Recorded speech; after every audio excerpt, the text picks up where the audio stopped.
Zatima is probably not going to make it. Season 2 of Zatima has given them trial after trial after trial, and episode 9 is no different. What's good, y'all? It's your good sis Erica Vane coming to you right here on Erica Vane TV with another Zatima video. And in this video, I'm going to be breaking down season 2, episode number 9. If you're new here, go ahead and hit that subscribe button and turn on your bell notifications so you don't miss out on any of my Zatima conversations or any of my Sisters Universe conversations for that matter, because I break down both series and keep you up to date on all the information that you need to know. A little disclaimer before I jump into the video: I have been under the weather. This is actually my first video back in a few days. I am recovering from being sick, so my voice might sound a little bit different. However, I'm here and I'm making content for y'all, so I hope that you enjoy and you give me grace. Thank you to everyone who has already sent me healing well wishes. I appreciate it. They have been helpful. I am in great spirits. And again, I'm here making videos for y'all, so I'm excited. Now, positive energy aside, gratitude aside, my love for y'all aside, I'm going to have to atone for however you look at me after I make this video later, because I'm in a space right now where I really just don't give a damn. The way that episode 9 played out, I have nothing but smoke for so many people, and I'm about to just drag everybody. And feel how you want to feel about it, because I don't care. First up, Bryce, bring your ass down here, because I was on your side for a bit. I was like, okay, this man is going through some type of thing. He's trying to grapple with his sexual identity, with his identity, period. I thought that we were getting a story of a guy who was having these queer thoughts and feelings, and this was his first time, and he didn't really know what to do with it. I felt like, oh, maybe ZAC had accidentally outed him by telling Fatima, and like trying to have empathy, trying to have sympathy, all of that. All the while, he is nothing more than a shitty ass concoction from Tyler Perry by way of horrible ass dialogue and random ass circumstances. And listen, I want to be very clear. I have nothing but respect for Tyler Perry and the house that he has built. However, that is not going to keep me off your ass when you are dead wrong with something. The way this man has Bryce in this episode, tell Angela that when she says, is one woman going to be enough? Because he describes himself as not liking labels or, having to pigeonhole himself into labels, which is fine. That is perfectly fine. Nobody said nothing wrong with that. But when she says, is one person going to be enough for you, i.e. her, he says, well, of course. He didn't say, well, of course, y'all, but I'm going to go ahead and add that on there for a little extra sauce, a little razzle dazzle, right? Well, of course. Plus size women are my fetish. Yo, what? I'm sorry. What'd you say? Say it one more time for the people in the back. Angela should have cold cocked his ass, because that's exactly what I would have done. You're what? Your fetish? Tyler Perry, in what world did you think that was actually okay? In what world did you think that was sensible ass dialogue? Unless you hell-bent on telling a shitty ass story when it comes to Bryce. Unless you're hell-bent on telling a lopsided, poorly developed character story by way of Bryce. Plus size women are your fetish, and then he get the backtracking. Oh, he didn't mean it that way. Oh no, it's a plus. It's something good. It means I'm just obsessed with you. It means that you have an unnatural obsession. It means that she becomes property and or a commodity, not really a person. It means that you're objectifying certain aspects of her. You don't give a damn about the person who actually holds these attributes. We know what it means. We ain't stupid. And for you to be a model minority, an Asian man in the show. This is why I think I always had issue with Tyler Perry switching. I can't even think of the boy name before, because clearly we got the character switch out. They switched Bryce for the guy before who was biracial, and that's because he got booked on another show and he had to, basically got committed to a bigger show. Cool. But I always had a problem with him putting Bryce in the role and having to be an Asian person, because I felt like there's a certain level of weight that needed to go with when you bring that type of character into this environment. Tyler Perry shows are for the most part black shows, and I feel like when other people are there, it's fine. We're going to have villains. We're going to have people who are shitty people, right? We got Garys, we got Haydens, cool. But this is the only Asian person that I know of for what I watch in reference to Tyler Perry. I don't watch all the Tyler Perry shows, so I don't know about the Tyler Perry universe in full. But this is the only Asian person, and you mean to tell me you're going to make him be a raggedy ass, sociopathic swinger?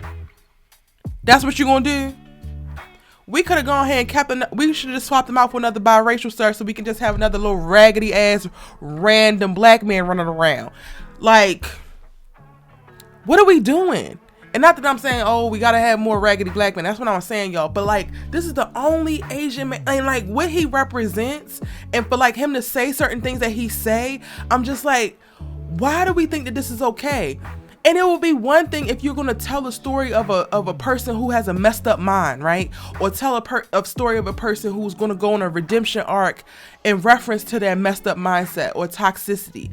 But he just has Bryce saying with no repercussion, with no thought after it. Like, even watching how the actor acts out certain things, he has these visceral responses. He started to snarl at certain points. Like, he got so frustrated with Angela while Angela was confronting him about his sexuality and trying to push up on ZAC. And he started to snarl and get all pissy with her the same way that he did with ZAC, because he gets all big and bad until somebody be ready to punch him in the damn face, and then he want to calm down. And I'm just looking like, what am I watching? What is actually happening? You are not this feeble ass Asian man who's trying to make sense of heads or tails and really trying to figure out where you fit in the world. His whole claim to fame behind this thing is because he wanted him, ZAC, Fatima, and Angela to all be hooking up with each other. Tyler Perry, when did you lay the groundwork for that? Where's the character development for that? Everything feels out of the damn blue, and the dialogue is horrible. When he said plus size women are his fetish, I said, what? Even people who actually feel that way or are manipulating women in that way, I feel like don't actually come out and say that. They will show that. Bryce is such a poorly developed character, and at this point, he is no longer needed in the universe. He has to go. He's a waste of space. He's not a decent villain. Not that I think that he was supposed to be, but he's also not a good ally. He's useless. He's completely useless, and all he's doing right now is infuriating me for no damn reason. She's your fetish, but you don't even really like her that much? Like, make it make fucking sense. And then he also has the nerve to then question her about the dude that she slept with that day that he came over to the house and saw her. And then he's like, well, I didn't think you was one of those girls. You just said you like to swing and do this and that, and you into all types of stuff, and you saying that she can't fuck who she wanna. I'm sorry for dropping the F-bomb, y'all. But sir, who the hell do you think you are? And go to hell, Bryce. Y'all, Bryce got to go. Bryce really has to go. And I feel like this is wild because I feel like he has to go more than I feel like Hayden and Gary got to go right now. Because at least they are true villains.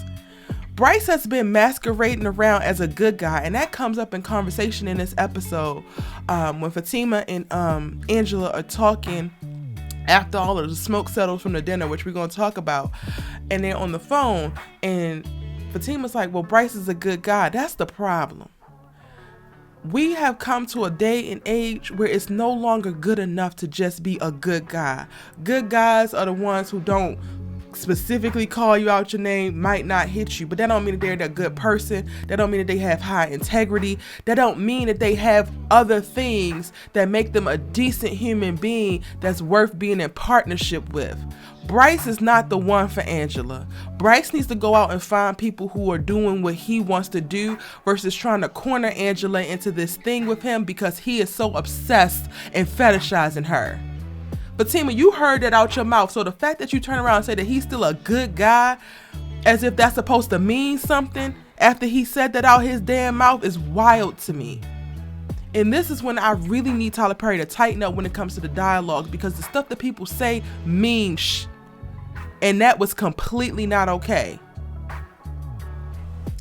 Now, moving on. I'm going to go back to this dinner real quick before I go on to specific characters. So, this episode, most of it is the dinner that happens where Fatima, is trying to trick ZAC into this little random-ass group therapy session and gets the doctor to come over. And Angela wants to use it to corner Bryce so that she can figure out what's heads and tails about that. The fact that they even make it back to Angela's house and then they're talking and she finally breaks it off with him is beyond me, because there is no way that I would have been done with him at ZAC and Fatima's house. Like, no. But it basically goes awry, as y'all can plan, because the doctor comes in and he introduces himself to Angela and it's like, but I thought you already knew her. ZAC picks up on that very quickly.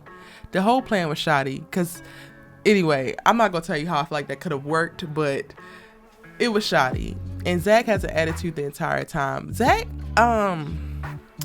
while I get that he has a lot going on, I also feel like he finds comfort in anger. I feel like he also finds comfort in misery. And that's why he's able to sit in the moves that he gets in so often. And I really just struggle, and I don't want to beat a dead horse because I already broke this down in episode 7 and 8 and spoke specifically about how I'm pissed about ZAC just not taking accountability. But it's just more of that in this episode. He's very resentful of like, oh, it's just me, once he figures out, or once Fatima comes clean about, the guy at the table being a therapist and explains why. And it's like, sir, for 1 second, take your head out of your ass and think, why would my fiance feel that she needs to do this?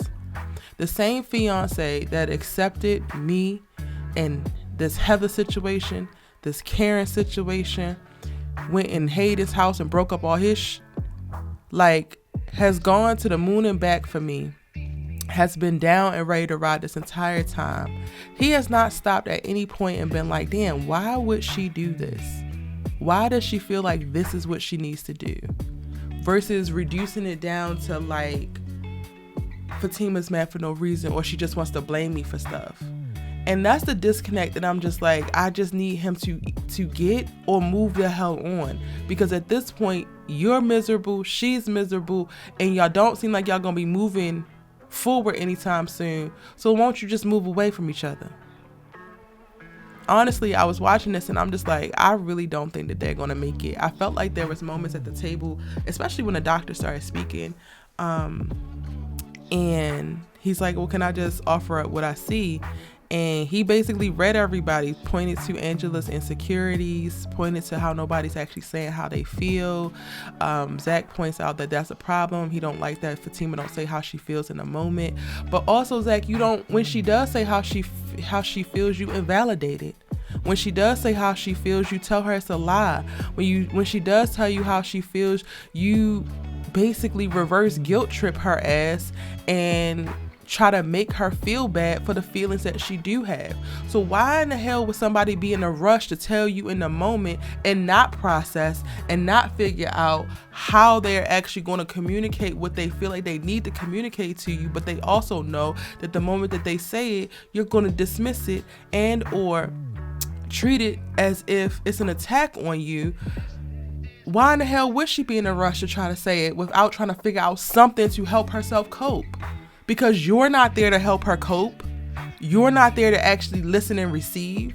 And that's a thing for us. Like, this is something that I also had to learn. When people are communicating to you what they feel like you did wrong or how you hurt them, yes, you can have your feelings and cool.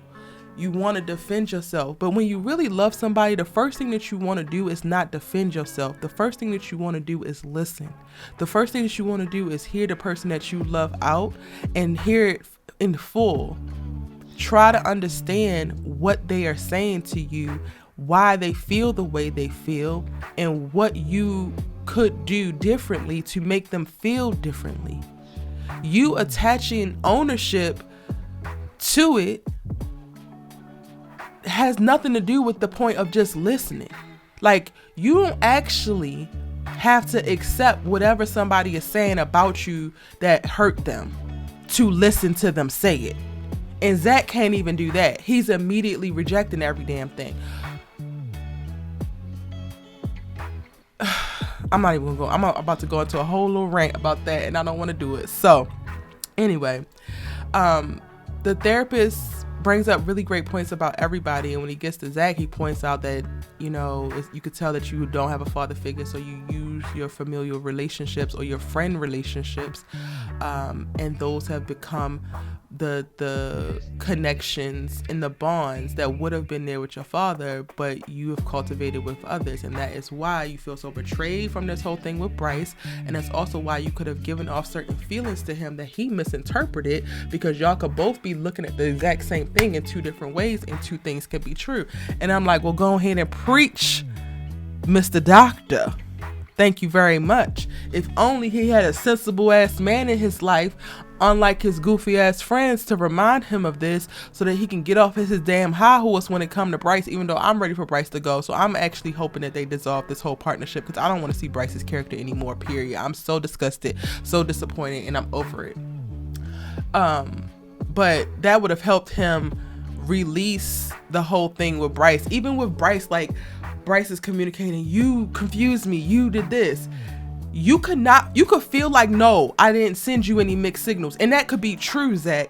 But you hearing it from his perspective is just you allowing him to get off whatever the hell he got to say. That doesn't mean that what he's saying is the actual fact. It is his truth. It is not the truth. Does that make sense, y'all? I'm asking y'all, but I need to be asking Zachary, because clearly it don't make sense, because he's running around here acting a fool. Anyway, I think that that's a really, really great example, though, the whole Bryce thing, because the same thing that he does with Fatima, he does with Bryce. And the crazy thing is, it's like, Bryce is actually wrong. Bryce misinterpreted, cool. But that doesn't mean that now you got to audit how you move, or now you got to do this and do that. It's like, that was his mistake on his end. He was looking for more. You was just trying to build a vulnerable bond with a male friend. This does not mean moving forward you don't ever do this again. This doesn't mean that you only kick it with your little two goofy ass, toxic ass friends who ain't gonna help you be better or do better, because they've known you this entire time. And did they help you get a damn office? Did they help you buy any property? No.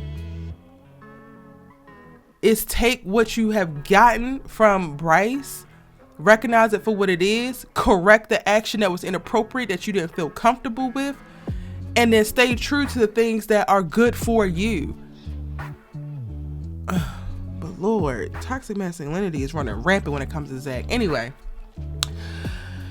I loved in this episode, the one thing that I really loved in this episode was Fatima coming to grips with and admitting the fact that she's desperate. Because ZAC is like, well, why would you do this? And she's like, because I'm desperate. But even then, he goes off to play basketball, and he doesn't actually want to fully have this conversation. And it's interesting to me because he's always talking about Fatima running. He's always talking about, oh, every time you get mad or you want to talk about something, you running. When she wants to process, she running. But you going to go play basketball with these two toxic ass friends who just want to push Connie on your ass, and you're not running. Your fiance just told you that she's desperate for something to change, basically letting you know that something is so bad in y'all's relationship that she feels like it's this or bust, and you think that right now is the time to go play basketball. Like, I mean, Tyler Perry wrote it, but also it's writing itself, y'all. For everybody who likes to come in my comments and be like, not too much on ZAC, y'all need to go talk to Zachary, because this shit is absurd. And I don't know, I can't even say he's better than this, because I would hope that he is, but Tyler Perry is writing him like, no, he's not. And maybe he's not, because there are men who, you know, are at this level or this stage in the journey of life, and I feel for them. I just would love for ZAC to try to turn a corner at some point. By the end of the episode, we get banging on the door, and it's Jeremiah and then his damn mama. And Jeremiah walks in, leaving mama, who looked like she been hit upside her damn head. She's gushing blood out the side of her head, and she's stumbling in. And he just walks in like, why in the hell ain't you holding your mama? You talking about get your mother, and you let her fall to the floor right behind you. Like, what kind of scam are y'all running now? Because I can't. Both of y'all are just scammers, and both of y'all get the hell out of my house bleeding on my floors. That's what my thoughts are. And again, y'all, I will atone for however y'all feel about me after I voiced all of my honest ass opinions, but that's how I feel. Because at this point, Zach's mama can go to hell, Jeremiah should already be in hell, and Bryce should be on his damn way. He might need a ride. That's it. That's how I feel about it. I really feel bad for Fatima. I feel like in this episode, we watch her try so hard to like temper herself and just do all that she can. And it's like, sometimes enough is enough. And I think that they have gotten to the point where enough is enough from her point of view, her place. Now ZAC has to start trying, or else they're not gonna make it. Point blank, period. Now let me know what y'all thought about the episode in the comment section down below. Thank you so much for bearing with me as I record these videos. I can still hear I'm so nasally and my throat hurts a little bit, but I'm pushing through to make these videos for y'all because I really enjoy having these conversations. I'm dropping down in the comment section to see what y'all think and to keep the conversation going. If you made it all the way to the end, hit that like button so that you can indicate that you liked the video, because I think that you liked it. And then also, if you haven't subscribed already, what you waiting for, babes? Go ahead and do so, and I will see you in episode 10 breakdown, season finale. Bye.